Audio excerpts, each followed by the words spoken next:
Alright, so Mortal Kombat 11 did not get announced at E3.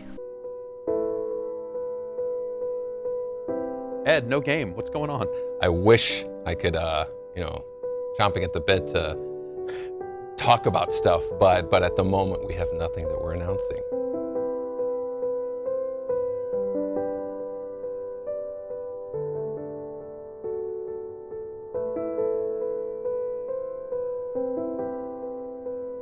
Guess that officially means I am not omnipotent. However, I am upset about it, which is why I'm gonna take my frustration out on Injustice 2's story mode. Not the story mode itself, but rather the story plot. Something I've been meaning to talk about for like 2 years now, ever since the game first came out, but I never really had any real motivation to make a video about it. But as Bane said, hate is the perennial motivator. And I am filled with hatred right now. When this game came out, I was surprised by the amount of people who thought the story was actually good when it really wasn't. And if you happen to be one of the people who thought the story was actually good, then that can only mean one thing really. That means that you know absolutely nothing. It's by far the worst NRS story ever. The visuals are amazing, don't get me wrong, the animations are incredible, but the plot itself is complete nonsense, and how anyone would think it's actually good is beyond me. Don't get me wrong, Injustice 2 is a very good game. It's on par with Mortal Kombat X, if not better, but the plot of the story is just garbage, and I'll go through it chapter by chapter to explain exactly why I hate it so much. Well, maybe not chapter by chapter, since there are a lot of filler chapters, but you know, close to chapter by chapter. Spoilers obviously for people who still haven't played the story mode of Injustice 2 and are clicking on this video for some reason. With all that said, let's talk about the story of Injustice 2. It starts off with the destruction of Krypton. We follow Kara Zor-El as she is trying to escape all the destruction caused by the awesome looking scorpion bots and a massive skull-shaped spaceship. Now, to NRS's credit, the direction and the presentation throughout the story mode is amazing and beautiful. However, it is shallow because the plot will only get dumber and dumber, and by the end it will make you want to kill yourself.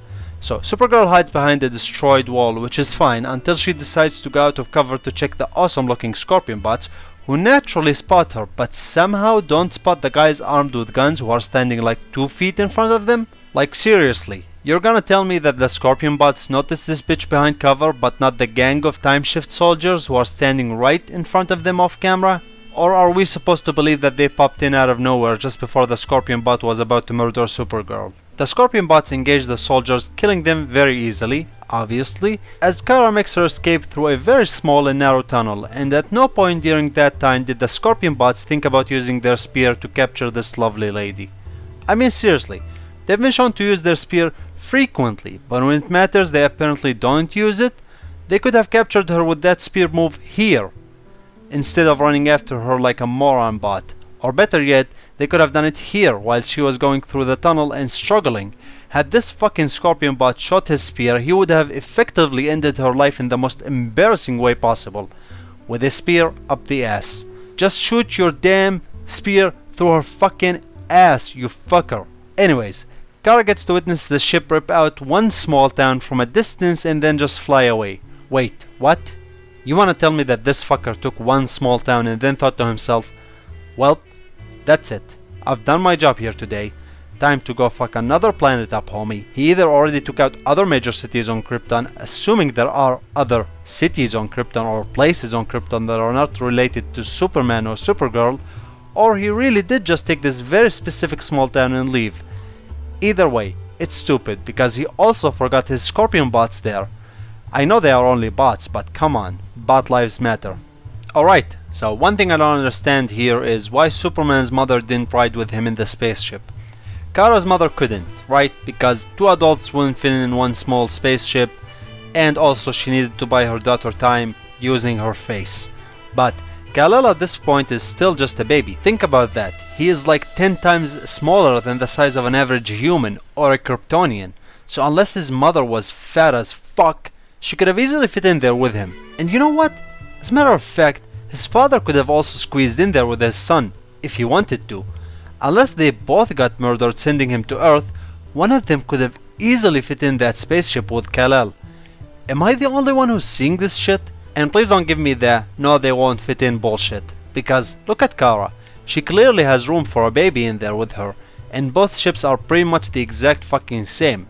So unless his mama and dad are fat, one of them could have easily fit in there with him.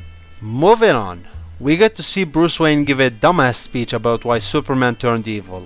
And while the dialogue is admittedly good, I couldn't help but wonder, who the fuck is he talking to? He seems to be in some sort of court. But a court for what? Like what the fuck? Did nobody wonder about this shit? Who are these fuckers? And why does he need to tell them this fucking shit? Do they know he's Batman? Obviously they do, and if they didn't, they do now. Well, here's the thing. I have a theory. The NRS team really just wanted to quickly recap the story of the first Injustice game so that people who are new will understand why Superman is evil now.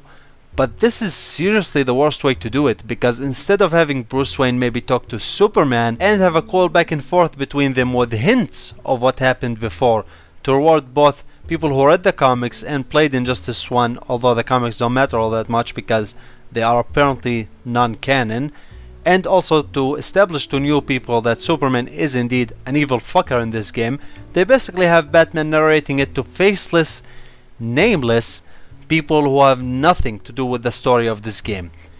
Anyways, from here we transition to the chapter that single-handedly ruined all hope of a good story for me. For people who will without a doubt be confused, cause I sure as hell was, this chapter takes place before Injustice 1's game story. Batman and Robin are heading to Arkham because Superman is planning a genocide, pretty much. They don't say it because of course they don't, he is Superman.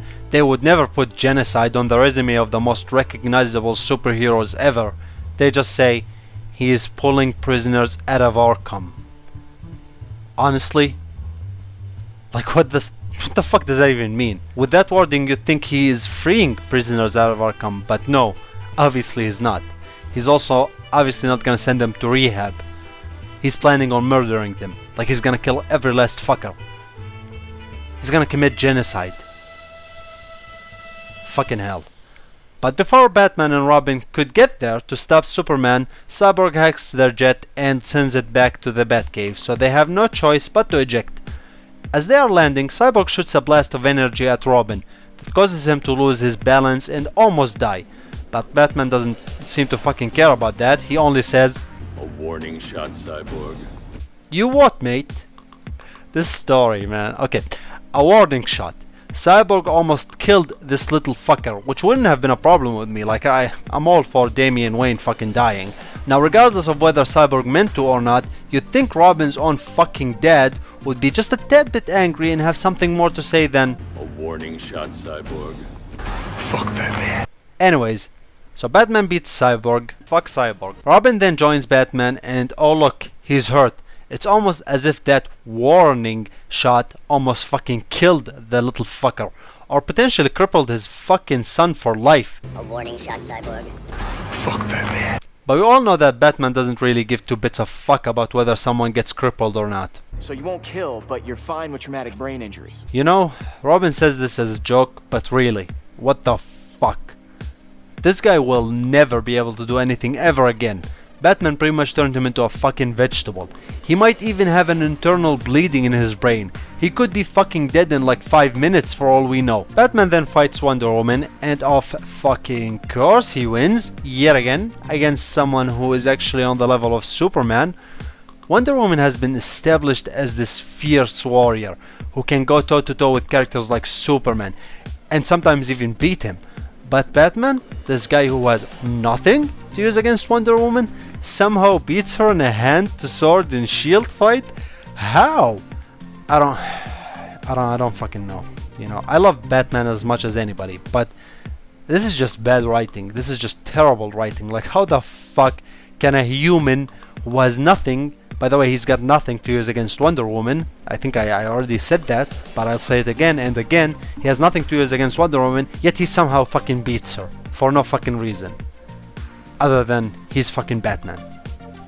I don't fucking know, man. Just fucking kill me already. Alright, so here's a pop quiz. I assume everyone watching is a human with a functioning brain. So I'll ask this simple question.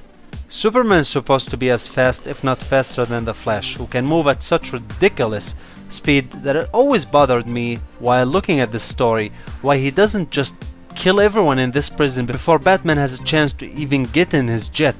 What explanation other than plot hole could there be for Superman not instantaneously just flying over to Arkham and laser beaming every fucker in there? Oh, it's because they can do whatever the fuck they want. Right, I forgot about that. Fuck me. Seriously. Now some people will say that Superman just wanted to make a spectacle out of everyone's death. But like really? If he killed everyone in their cells, wouldn't that send a message? Wouldn't that be a spectacle? There's no reason whatsoever why Superman doesn't just fly over there, laser beam every fucker in that Arkham prison, and then broadcast that on TV. Like, that will shock fuckers. That will shock people. I'm the shocker. I shock people. When does it stop? When there's no more crime. When people can live without fear. Yeah, here's the thing, smart guy. The problem with that is once you make an example out of these criminals by committing genocide, and yes, it is genocide, everybody who will potentially turn away from crime from this day forward will be because they are afraid of you. They are afraid of what you'll do to them. They will all fear you, which means your plan of people living without fear will never come to fruition, because as long as you exist, they will still live in fear. Possibly even more fear than before, because now they'll have to fear you. Dumbass. Okay, so Batman then has enough of Superman's shit and shows him that karate is really better than laser beams. At least this time they bothered giving an explanation of why Batman all of a sudden fucks Superman up. So Robin then murders Victor Snacks, which is supposed to be dramatic, but it really isn't when you remember this fucker was raised by the League of Assassins. Their name is the League of Assassins. They don't teach arts. Their favorite hobby is to fucking murder people. So you'd assume that he has killed people before, probably a lot of people. Why the music treats this as if it's supposed to be something serious and dramatic is beyond me. So Batman then naturally proceeds to beat up Robin, his son, as you do when your son kills someone, while Superman sits in some corner, I guess. You think you're better than him? You let the Joker keep on killing. You couldn't save Lois or Jason or anyone! Now while I really do hate Damian Wayne, I have to agree with him here. Batman is by proxy responsible for all those deaths, but that's another story altogether. Let's go. But the inmates! Not today. Why? Why? Why? Why though? Why? Please someone tell me why. What happened? Why did he all of a sudden decide not to kill them? What the fuck? What changed his mind? Oh my god. Oh my god. What happened exactly here? I don't understand why Superman decided all of a sudden to not kill everybody there. You see, this is why I was suggesting that Superman should instantaneously fly over to Arkham using his super speed. He'd be able to get there in like 0.00001 seconds and laser beam every fucker before Batman could even like react. And he can still do it, but he chooses not to because Robin turned on Batman. Like, I guess that's why he doesn't kill everyone today. He kills them later, off screen where we don't get to see it. Fuck Batman. 10 years since the regime fell. Superman's behind bars. Damian, my own son, is there with him. Okay, so this is apparently the reason Batman was giving all that quick recap of Injustice 1. It's for the news! It all makes sense now, right? Except it fucking doesn't. First off, where was the camera? From the angle it looks like it was supposed to be directly in front of him, but if you look back at the scene, it's not there. And second of all, why the fuck is this news being broadcasted from a fucking courtroom with shadowy figures? From the looks of it, or sounds of it, Batman is talking to the people and not talking in front of judges on a trial. So why the fuck is he in a courtroom for this? What's the purpose? I don't understand. The only logical reason I could think of is they can do whatever the fuck they want. Maybe he is trying to convince the judges that Metropolis is inhabitable again, but that also doesn't make sense because Metropolis was already rebuilt, so you would assume that it was already inhabitable. Why does he need to convince judges of that? He would need to convince the people, and not Morgan Freeman also says that. So again, why was it in a courtroom in front of faceless, nameless characters who contribute nothing to this story? Alright, whatever, let's go to something that won't make me angry. I don't know about genius, but I do got a PhD. Dinah's hubby! You sure came a long way. A world away, but the change of scenery is nice. Honestly, this trio is probably the best thing about this story. The dynamic between them is awesome. Green Arrow is funny, Black Canary is a badass, and Harley Quinn is waifu material. It's pretty much the only time I felt good going through this dumb fucking story. Anyways, so they figure out through Brother Eye and the help of an inside man or woman, in this case, that Scarecrow is shipping some fear gas over to Gorilla Grodd, who created his own little social club called The Society. The awesome trio go over to stop Scarecrow, but they get captured by Poison Ivy, and after some hints at a past love relationship between Harley Quinn and Poison Ivy, they fight, because this is Injustice 2, they have to fight. And Harley wins, of course, because it's her chapter this time. This whole chapter is mostly filler, so let me sum it up. Harley Quinn becomes OP, beating Poison Ivy, Scarecrow after inhaling a good dose of the fear toxin, Joker, which only shows up after she ODs on fear toxin, and finally Swamp Thing, who from what I understand is supposed to be really fucking powerful, yet he gets beaten by a girl with a bat who has no special powers other than she is special in the sense that she's fucking crazy. Maybe if he didn't shrink his size unnecessarily he could have fucked her up, but yet again, they can do whatever the fuck they want. Wait a second, where the fuck were you to begin with? Isn't it weird that this is his swamp, yet he somehow didn't get tipped off to fuckers with guns being on it until Green Arrow blew up some boats? This shit makes no fucking sense. How can the protector of the green not know that there are people in his fucking swamp?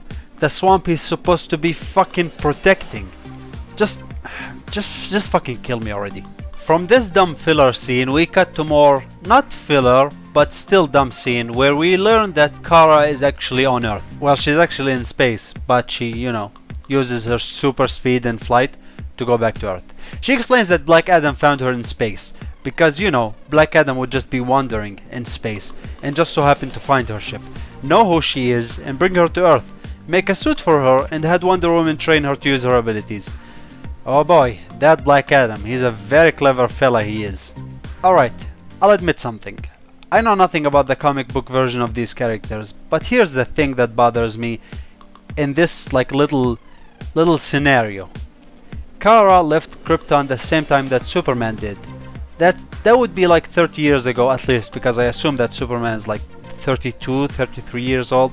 I don't know how old he is, but he looks over 30. Let's assume he is 30. By this time you would assume that he went to space already, right? Multiple different times, on multiple different adventures. Yet he somehow never ran into Kara. But this fucker who was bald in the previous game, by the way, and now he has hair. Why? I don't fucking know. But this fucker goes to space and somehow just happens to find her. I mean, there could be another reason why he went to space. Maybe he knew where she was specifically. But this is never explained. That's just bad writing. And it's terrible for someone like me who's trying to fucking nitpick. Anyway, we find out that they are waiting for the perfect time to strike, which makes me wonder, when is that exactly?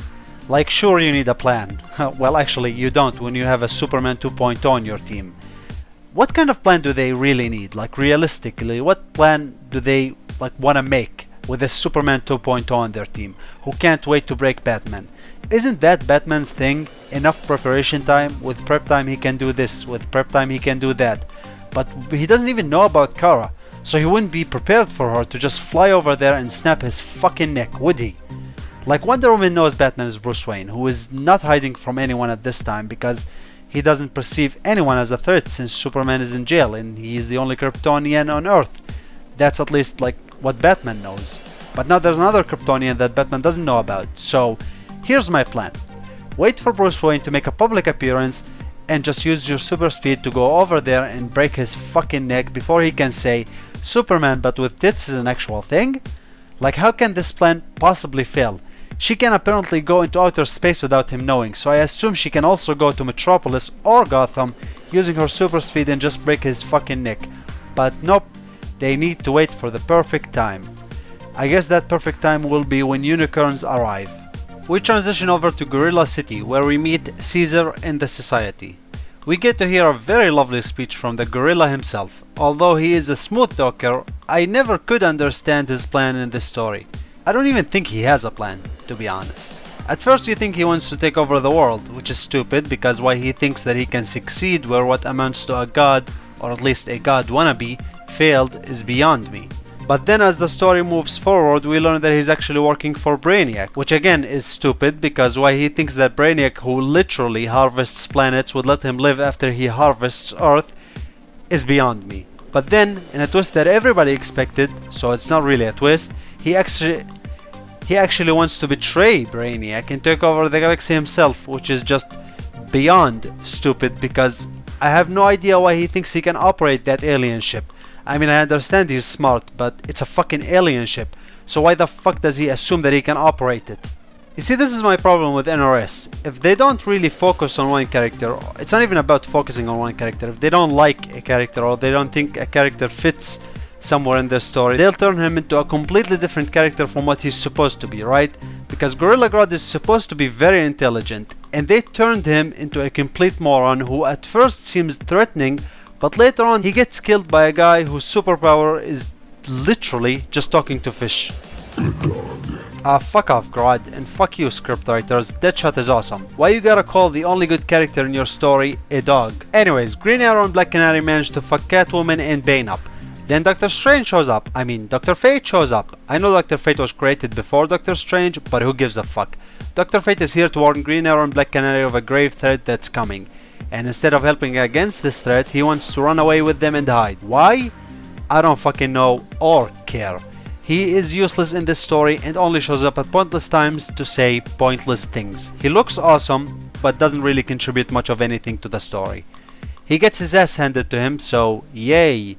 Then they take off his helmet, which made him all crazy, and that somehow restores him back to a sane person instantaneously. After that, they do the logical thing and take the helmet to store it in a safe place where nobody can touch it. They just give it back to him. What the fuck? Let me get this straight. The helmet here is the equivalent of the black symbiote from Spider-Man. It makes one extremely powerful, but also at the same time fucking insane. So instead of taking the helmet away from him, they just give it back to him and let him wear it. Again. For all they know, he could have lost his mind again instantaneously and just killed them with magic shit. Of course, I'm joking about Dr. Fate being able to kill them because he is a useless fucking character in this story. He is the absolute worst out of all the characters in this story. He contributes nothing to the plot and gets murdered in the most hilarious way possible. What fucking ever. Grodd shows up but gets beat up and handcuffed with the largest fucking handcuffs I ever saw. Where the fuck did he keep those? I guess if I ever go to prison and need someone who can smuggle my desktop in prison for me, I know who to call. The man with the largest butthole. Then Brainiac shows up and beams up Green Arrow and Black Canary to obviously just kill them off. No wait, that would make too much sense. He beams them up instead to chat with them because he feels lonely. He's surrounded with scorpion bots and nothing else. I'm not joking. This fucker explains his entire plan, which is a very generic plan for these two, for no reason whatsoever. He doesn't really need to talk to them. He puts them under... He doesn't really need them. He does put them under mind control, which makes sense when you think about it, until you realize that they don't impact the story in any way under mind control, and pretty much become jobbers from here till the end of the story. Even if putting them under mind control is his plan from the start, I don't understand why he needs to explain this to them. It feels like a waste of time. A waste of his time, actually, when he could be getting to his plan of collecting knowledge. Answer me this pop quiz. If Brainiac is so much smarter than humans, then why does he need to collect their knowledge? He seems to know quite a lot about humans already, yet I am to believe that he values our knowledge and wants to preserve it? That's just so stupid. Fucker can just destroy the Earth and Superman with it. but he instead chooses to send Scorpion bots to Earth because I don't fucking know, really. But we do learn a good piece of information from Black Adam. Apparently Brainiac does send multiple spaceships to multiple different cities across each planet he wants to take over. So back when he was on Krypton, he did in fact take multiple cities and not just one small town. My mistake. Anyways, Batman goes to visit Superman in prison to chat about Brainiac. Why he thinks Superman knows about Brainiac is hard to understand, because when Brainiac destroyed Krypton, I thought Superman was just a baby. Actually, it's not just what I thought, he was a baby. He doesn't fucking know what happened, only Kara knows, and Kara never met Superman since her ship got lost in space while Superman's ship was sent to Earth. It could be possible that Superman met Brainiac at one point in time in his career as Superman, but that's never established in the games. It might be in the comics, but as a writer, you shouldn't rely on your audience going to another media to get a piece of missing information that might or might not be there. That's just bad writing. And if you do, then that makes you a bad writer. Plus, if Superman knew who Brainiac was, don't you think he would have told somebody about him by now? I mean, the fucker destroys planets and hates Superman. So Superman must have known he would come after him eventually. So I assume he would have at least told Batman or Lois Lane or, I don't know, Wonder Woman, anybody who was close to him. But no, he chose to keep it a secret, or we are supposed to believe that he chose to keep it a secret. He knew about a guy who can destroy planets, and he chose to keep it a secret from all of his friends. Whatever. There's one other possible explanation that I could think of, which is they can do whatever the fuck they want. So Batman really doesn't know if Superman knows who Brainiac is, yet he decides to visit him to ask him anyway. You could say, well, Brainiac told Bruce Wayne that Superman belongs to him, so he figured that Superman must know Brainiac, which would be a good explanation for why Batman chooses to go and visit Superman, because it's a lead. But even if that's the reason, it still doesn't make any sense how Superman knows Brainiac. Like, really, how does he know Brainiac? He knows that Brainiac destroyed his planet and murdered his parents, but never mentioned it to Batman or even tried to look for Brainiac himself, even when they were bestest of friends? That seems very far-fetched. Even near the end of the story, when Brainiac meets Superman, they don't act as if they had history together. They act as if it's their first time meeting. Superman doesn't bring up his parents' death or his planet exploding at the hands of Brainiac at all.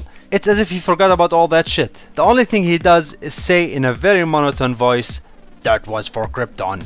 This shit doesn't even feel personal at all. This is the fucker who fucked up your planet, murdered all of your kind and stored small towns in balls. You should be fucking killing him immediately instead of saying, "That was for Krypton." And this isn't like the good Superman, this is the Superman that would kill a fucking 13-year-old kid. So why doesn't he just immediately kill what is the equivalent of the galactic Hitler? This fucker punched a hole through the Joker for destroying one city, yet Brainiac destroyed an entire planet that Superman cared about, yet he decides to let Batman cut him off from his robots. By the way, you know that killing Brainiac will have the same effect, right, Soups? I mean, you clearly have no problem killing people, so why the fuck don't you just end Brainiac's life while he is weakened instead of this bullshit of cutting him off from his Scorpion bots? Whatever, we are not even there yet. Let's go back on Earth with the Flash. The fastest man alive. He is faster than the speed of light. He is so fast he can run through fucking time itself. Yet he is somehow shot in the foot by Deadshot from at least 300 feet away. Now Deadshot is indeed a badass, I won't argue with that, but come on, that just seems impossible. Anyways, I don't mind it so much because Deadshot is awesome and I love Deadshot. So the Flash meets Dr. Cold, who instead of immediately killing the fucker, decides to chat with him because, well, I don't really know. I guess they can do whatever the fuck they... This implies that they weren't really planning on killing him, which again, I'll point to and say is bullshit because there's no other plan that we know of. It's stupid because if that was the case, then I have to ask the very obvious question of, what was his fucking plan? I mean, even Deadshot says, "Just get the job done." That implies that they want him dead. And wait a second, answer me this question. If Deadshot can hit the Flash moving at super light speed, why didn't he just shoot him in the fucking head instead of the leg? I know why, it's because it's the perfect use of plot armor. Whatever. Now a smartass could say, this implies that they weren't really planning on killing him, which again, I'll point to and say is bullshit because there's no other plan that we know of. The story ends and this missing encounter is never mentioned again, and it's never implied that they weren't planning on killing him. So either those two are dumb, or this is really just pointless filler that only serves to add plot holes to a story already filled with plot holes. But the Flash chapter is thankfully saved by an awesome interaction with Deadshot where he literally stabs himself in the shoulder to free himself from the Flash. As I've already mentioned, Deadshot is a fucking badass. From that awesome scene we go to a dumb scene where Brainiac says, "The beta phase is complete. Earth's defense is irreversibly compromised." Okay, this is something I really hate because it's a clear indicator of bad writing. It's ripped straight from the Bad Writing 101 handbook. Having a character spew nonsense in a way that makes it seem like his words hold actual weight when they really fucking don't doesn't make your character menacing, it just makes him stupid. It makes him look stupid, it makes him sound stupid, and it shows how incompetent of a writer you really are. What does he mean by Earth's defense is irreversibly compromised? What defense? There was no defense to compromise, unless he means Brother Eye, but that happened so long ago that it doesn't make sense for him to conclude this now. The only defense I could think about for Earth is its heroes, but he hasn't done anything to them yet. He only captured 2, which are arguably useless in a fight against Brainiac. Superman is still around, Batman is still around, literally everybody who will stand up to Brainiac and can stand up to Brainiac is still around. So what defense did he fucking compromise? The only thing this fucker did so far is place ships over different cities in the world and release a few harmless Scorpion bots. We are supposed to believe that that's what compromised Earth's defense? There was no defense to begin with, but even if there was, I don't see how placing Scorpion bots on it will weaken it. You recognize me, Cal? My parents stored your image on my ship. Alright, so here we see a possible explanation for why Superman knows who Brainiac is. It could be possible that his parents left him an image of Brainiac, which is hard to believe because I don't know how they would have been able to do that in the midst of their world being fucked up, but it could be possible. Still though, it's bad writing either way because when they finally meet, it's so impersonal that you don't actually buy that Superman believes Brainiac killed his parents and blew up his planet, because if he actually believed that, he would have instantaneously killed Brainiac. Because remember when the Joker blew up Metropolis, one city on this massive planet, and Superman straight up punched a fucking hole in his chest? So while there is an explanation, it's very weak and very convenient for the story, and it's never really explained that well. Anyways, Batman decides it's a good idea to let Superman out, since shit is getting fucked up and he can't handle it. Obviously the worst idea and a last ditch effort, but Batman always has a plan, and this time his plan is to turn into a Superman drone? Okay, I'm just joking, that's just one possible outcome, it's one ending, but it's the likely one. Anyways, so a little while later, in the newly formed Justice League HQ, or should I say in Justice League HQ, Catwoman is explaining how much shit is fucked, but Batman isn't having any of it, so he and Firestorm go to a corner and sit in a circle of fire, which somehow blocks anybody from hearing them, I guess. Firestorm is now a wizard. It's pointless either way, but I just wanted to point out that sitting in a small circle of fire is a bad idea because, you know, you'll over fucking heat, especially in that costume, and possibly pass out before you finish your conversation. Then we get to play my favorite character ever, Cyborg. Fuck Cyborg. Obviously I'm just being sarcastic as always. He doesn't do anything really other than fix Brother Eye and gives birth. He literally gives birth to another character.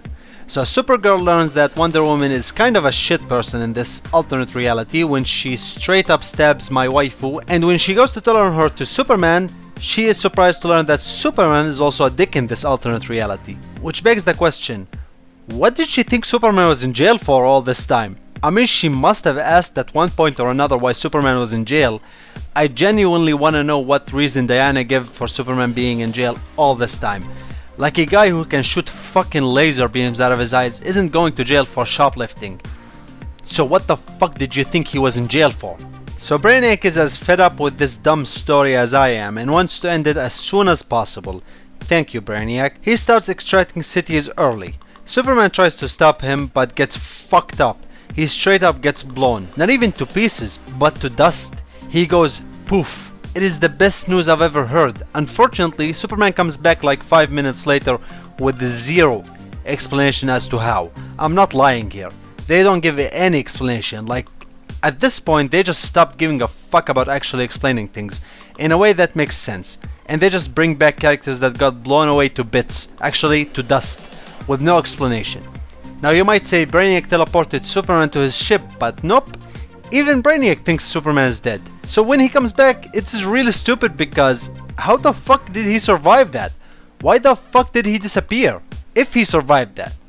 Anyhow, the Super Friends manage to disable Brainiac's shields and Batman jumps on his ship only to be greeted by the Scorpion bots who are about to end his life, but of course he's Batman, so Supergirl saves his ass. This time. However, the next time, it's Superman back from the fucking dead somehow. Like we are just supposed to accept it and move on because he's Superman. Fuck this story, seriously. And fuck Cyborg. Let's skip to the fucking end already. So Superman's encounter with Brainiac is dull. Again, because it doesn't feel personal at all. Even though Brainiac is supposedly the guy who destroyed Krypton, it just feels like they met for the first time with no previous history, which takes you completely out of the story, especially when the only thing on your mind is how the fuck did Superman survive? Anyways, I already talked about how stupid this scene is where Superman beats Brainiac, but chooses not to kill him for no apparent reason at all or explanation or anything. I guess the reason could be so Batman can then beat up Brainiac, proving that Brainiac is really a shit character in this story with no plan or power aside from his massive skull ship, which admittedly does look pretty fucking badass, but it doesn't get to do much other than look cool, which is kind of a metaphor for this entire fucking story mode. It looks cool, it looks badass, it feels badass, but it's fucking shallow because the story itself is garbage. Another reason for Superman not killing Brainiac is that they can have this little argument at the end between the two teams and have conflict to give us the two endings choice, which still makes it pretty fucking dumb because the real ending is where Superman wins and turns Batman into a toaster. Or at least I'd like to believe that that's the real ending because that's the only way injustice gets turned into justice. And we get an interesting story for Injustice 3, which they will without a doubt fuck up, exactly like they fucked up this story. And that's Injustice 2's story for you. It's riddled with plot holes and stupid fights. I had to skip over a lot of chapters because they were literally just filler chapters that contributed nothing to the story. Atlantis being attacked amounted to nothing other than Aquaman joining the team, something he should have done from the very beginning but chooses not to because he doesn't want his people's blood to be spilled for the surface dwellers. Hey genius, you do realize that if Brainiac wins he will destroy the entire fucking Earth. That includes your fucking people in Atlantis, the people you're supposed to be the protector of. The Cyborg chapter was just him getting burnt by poison ivy and him giving birth. So all in all, terrible plot with no redeeming qualities other than waifu and Deadshot. When this game came out, I remember people praising the plot of the game, which made me really happy and excited because NRS finally wrote a good story for their fighting games. But nope, it only looks good, it actually isn't.